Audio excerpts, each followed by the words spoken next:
cleaning the membranes, and membranes are cleaned with sponge balls, and I'll show you what a sponge ball looks like.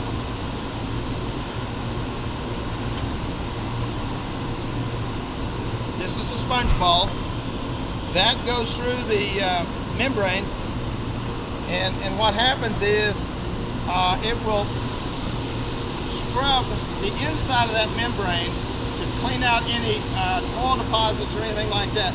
And it takes 25 of these when you start the process. You need 25 new balls to start that process. Okay? We'll go through that process on how to clean membranes. And again, we're gonna open some similar valves to what we did before, but this is a little bit more involved, okay? So we're gonna go to B2, it's gotta be open in this process. B3 and B4 have to be closed, okay? This valve right here has to be open all the way, all right? Now we're gonna use the clean pump, which is on your panel right here. That's the clean pump. Only when we're cleaning membranes will we activate this pump, okay? And what happens is, B6 is the discharge valve for the clean pump. This clean pump sucks out of this tank right here, okay? And what we're doing is we fill that with water, and I'll show you where to fill it, and we put in 4 gallons of the cleaner, the M2 cleaner, the Oliver cleaner. It has a heating element that heats that water up. The water has to be about 80 degrees, a minimum of 80 degrees.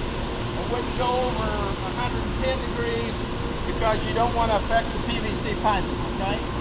So now what we've done is we're starting to activate a clean cycle, so we've opened up the discharge on the clean pump.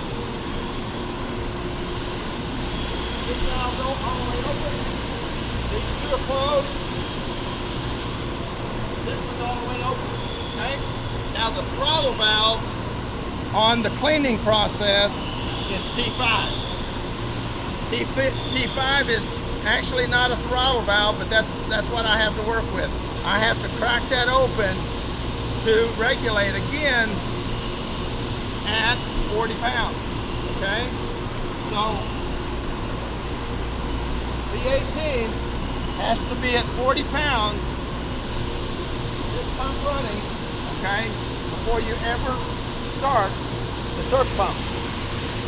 So you're using 2 pumps. You use the clean pump and the surf pump in this particular cleaning application, okay? So again, 40 pounds here, you throttle it with 5, you crack that open, that's going back to the cleaning tank. So you're trying to push a little back pressure on it to get it to go move up to 40 pounds, okay? Then at 40 pounds, we kick in the surf pump, okay? And that'll bring it up to roughly 80. And your throttle valve is back over behind the panel, okay? Now let me show you where the heat element is.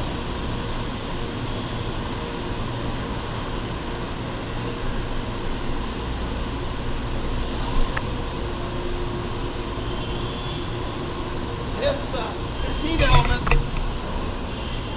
has to be turned on, okay? And it'll register about 250 degrees. You turn it all the way on, okay? And you start filling, and it comes on with propane, okay? The water has to get up before it turns on. You turn on the hot water,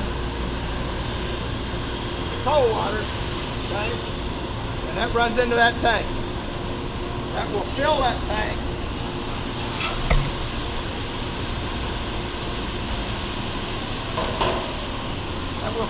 tank just below the outlet valve over here, or the drain on the far side, and there's your probe for your element, heating element.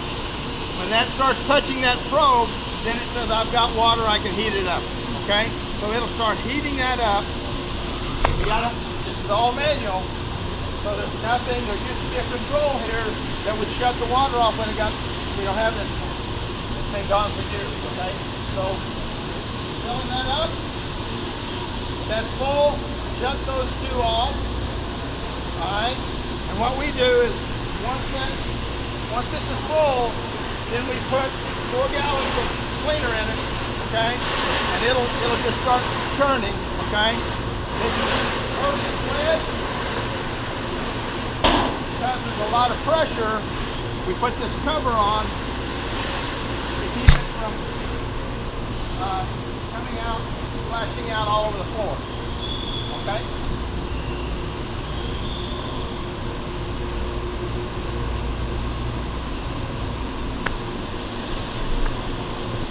We've covered startup operation for a new batch. We've covered the cleaning operation and what to look out for in the startup the cleaning. Now, one thing that we haven't covered is the sponge balls, where the input is and where the output is. Okay, so when you're starting the sponge balls, these valves are closed. Drain off the bottom into a bucket. All right. Once that's drained down, you open this up. Pull this top off. You put your 25 sponge balls into that chamber. Okay? Once you've successfully done that, put cover back in, making sure that it's nice and tight, because that thing's not worn out. I've asked them for replacement. They hadn't given me one yet. It's critical that you lock this down, because if you open these valves, there's a tremendous amount of pressure that's going to come through here. Okay, so once you've got the balls in, when you block this down, you open up both valves, and basically what this is doing is it's picking up your balls and sending it through the system. Okay, so now this regulating valve has to be,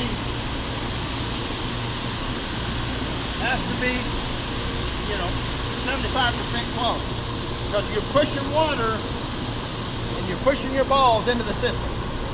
Okay, so it comes around, bypasses this valve here, and goes on through the system.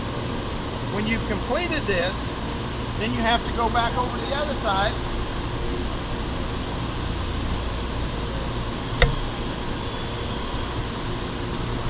This is closed. These two valves are closed. B2 is closed. These valves now have to be open. Okay? In other words, they'll be in an open position. Okay? And you have to close off this valve to about 80%. What that does is, as those balls go through the system, come through here, come into this chamber right here, and go out, because these valves are now open. Okay, and so it takes about 15 minutes from the time the balls are put in over here to go through the system, get caught over here before you can, you know, open this thing up and retrieve your balls. Okay. So right now, this chamber should be closed. I mean, it should be empty. This is where you can retrieve the balls out. This thing has one way to go on. Set it down just like that. Pull this off. Okay. You've got a strainer in there. That's where all the balls go into. Okay. Count the balls, see how many you got. If you don't get them all the first time, go through that same process again, okay? So you put that back in, seal it up, making sure that your gasket is flush all the way around. Very critical that this seals, okay? You'll have dirty water spraying all over there. Put this back on.